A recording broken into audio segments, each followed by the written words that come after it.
like rock music? Then you'll like this. It's the name of the new top 10 album from Brighton indie boys British Sea Power. And when Essex boy Nihal found out they'd written a song called Canvey Island, he lured the band there for a chat at his special one-off gig.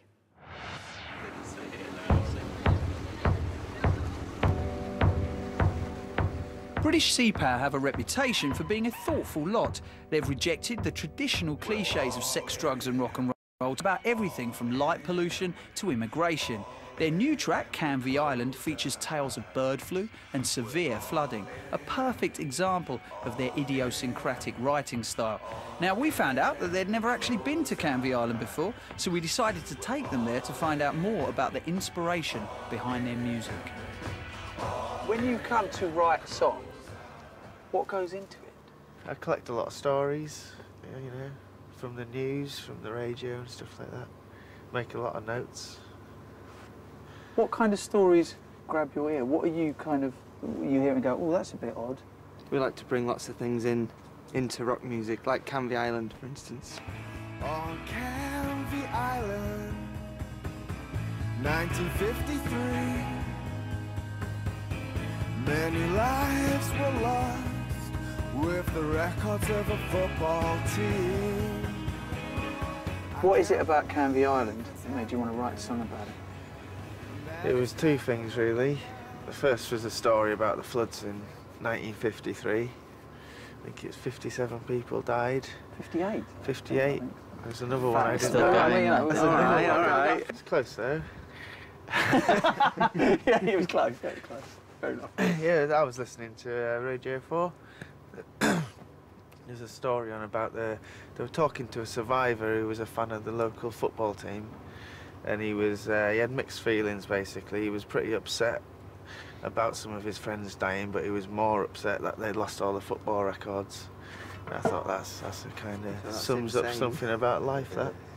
That's where the name of the song comes from, but it's only actually 3 lines. And then you have to open it out into something else. And that starts off with bird flu and ends up with sort of the apocalypse with a bit of Canvey Island in the middle. Possibly the only band to include H5N1 in their lyrics, it's clear British Sea Power aren't your average rock and rollers. They'd also like other bands to draw from wider influences. I think it's a shame that rock music doesn't step outside of music very often. It stays in the music world, doesn't really interact with any other kind of life very much, you know. We get labelled as being weird or crazy just because you sing about things like Canvey Island or immigration and stuff like that. Doesn't seem pretty weird to me. It seems quite normal. It's stuff that's in newspapers, but if you bring things from newspapers into music, you get called weird. We put things in songs that we enjoy, that we find interesting. I thought that's what you're meant to do, isn't it? Yeah, absolutely. Despite their quiet demeanour, I've heard that the band do know how to rock. So, to get the real British Sea Power experience, we've arranged an exclusive gig at Canvey Island's biggest venue, the Monico. Their music is clearly popular with Canvey Islanders. Tickets have sold out within an hour. That it's happening now.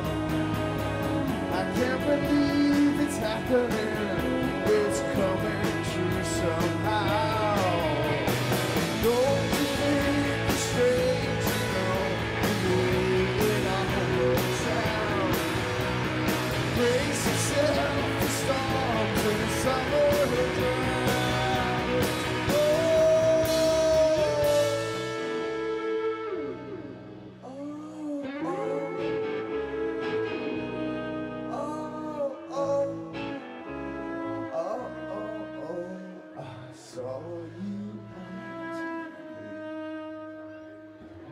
Sometimes it's hard to tell if it's going well when the odds against it were so phenomenal. I can't believe it's happening, that it's happening now. I can't believe it's happening, it's coming true somehow. Don't you think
that rock and stroke or roll.